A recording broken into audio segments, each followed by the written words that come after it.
Hello, I'm Nicola Pievesan, the developer of 3 Minutes to 8, and I took care of a lot of things in this game. Well, first of all, the main idea, the dialogues, I've written myself. I wrote also the code that runs the game, as well as part of the art and directing also art-wise. A small but very good team of people who took care of the aesthetic of the game, as well as the sounds and the music.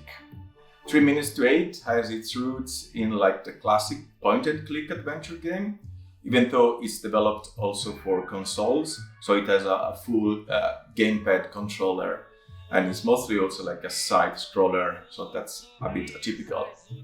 But what makes it truly original is its gameplay, because it has this peculiar thing that you always die at 3 minutes to 8.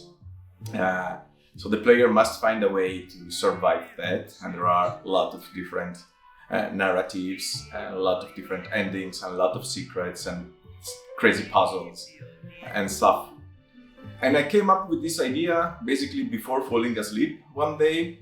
I tried to keep myself awake and thinking on how to make an original game with an interesting idea behind it. And then I kept this method for the whole process of the game. So basically, right before falling asleep, using my phone or a small notebook, writing notes, writing idea in that kind of state of mind, which is a bit borderline. And I tried to put in the game all of those ideas.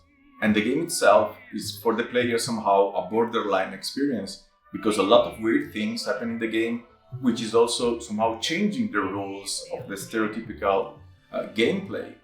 So the game has a lot of crazy things happening, especially at each run that you wake up again.